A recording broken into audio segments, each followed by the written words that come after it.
Hey there, YouTube. I just wanted to show off a few books and collected editions I got this week. I just happened to spend a little money to get some stuff that had been on my Amazon wish list for a while. And this one, is first thing I'll show you is a few Charles Burns books. This is X'd out. I actually had this one already, but I only read it recently. It came out in 2010. I don't know how many of you are familiar with Charles Burns' work, but it's very nice stuff. He does these really weird horror stories. Black Hole is his most famous book, but I generally like his stuff. And I had bought this one a while ago and finally got around to reading it. So I said, then it just kind of ended in the middle. I was like, oh, and I looked it up and there were 2 more volumes of it. Like I said, this one came out in 2010, then there was one out in 2012, and one just came out this summer in 2014. So, after reading that one, I finally this week just got, this is part 2, The Hive. I'm taking nice covers on these. They're by Pantheon Books. And then part 3 is Sugar Skull. I have yet to read these, but I certainly enjoyed all the other ones. And they make for a really nice package. I like the colors on the spines all kind of work together. And they're generally just so nicely, you can see that's a hardcover, no dust jacket, so it's printed right on there.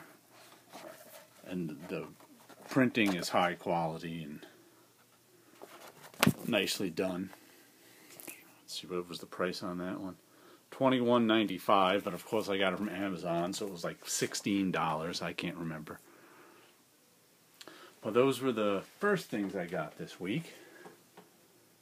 And after those, we got, let's see here, Locke and Key, volumes 5 and 6.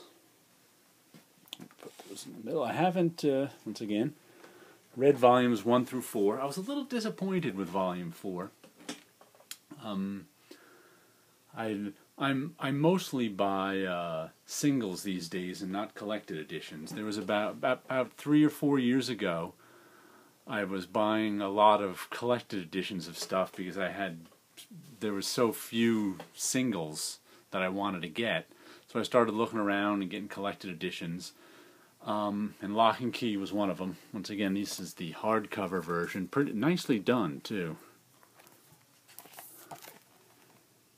Nice printing, excellent art. They even give you one of these, let's see if I can find it, one of these ribbon bookmarks. I can use to bookmark the pages. Let's see, what was the price on this one? It's again $24.95. That's not bad for 5 or, I don't know, 4 or 5 issues. However many are in here. Especially since Amazon sells them for, $18, which is absurdly low. But I was actually a little disappointed in volume 4. But it was okay still. And these, since about 3 years ago, I switched over to getting mostly monthly comics, due mainly to the part that Image and Dark Horse started coming out with so many good monthly comics, and I kind of prefer monthly comics to collecteds, but so I completely tailed off on buying any collected editions. So these came out a while ago, like volume 5. Nice.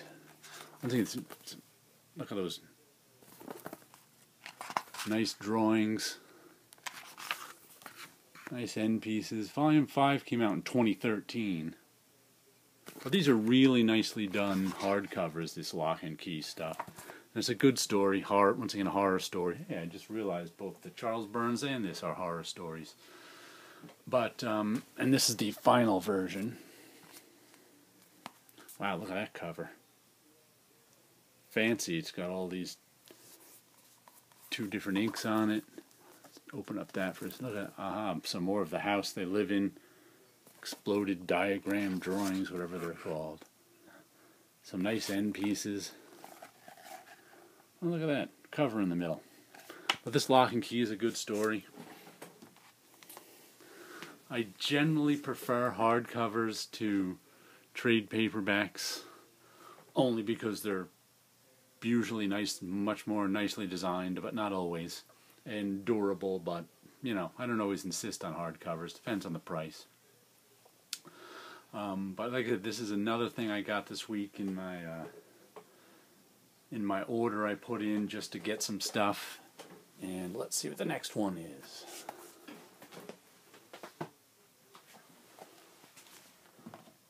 Buddy Buys a Dump. I was always a big fan of Peter Bagge and Buddy Bradley. I'm a little disappointed that this is smaller than a regular comic book, because I don't like the small size on stuff. I prefer them to be bigger. And this is all the comics collected from the Hate annuals. I don't think I bought many of the Hate annuals. Hate was always on my pull list. Loved it. You know, it came out once or twice a year, whenever it was, back in the 90s. And then he, you know, gave up on it. Gave up Hate, but would come out every now and then with a Hate annual. And I just was completely disinterested in those, because there was like a short bit of Buddy Bradley in them, then a lot of other stories by other people who I wasn't as interested in. So I never really kept up with them. So I was glad to say they came out with this, which at least I'll get to read all the stuff I missed of Buddy Bradley in the Hate annual. So I look forward to that. I usually buy Peter Bagge stuff, so it's good to see some Hate from him. And the last thing I got here, boom, is an actual Marvel comic book. Look at that. This is from back, like a few years ago, back when I said I wasn't buying many monthlies. One of the few Marvels that I was following was the Invincible Iron Man by Fraction and LaRocca. It's not great, but it was solid. Like I said, I needed something to read, and there was just not much out there for me until Image started putting out a lot of good books.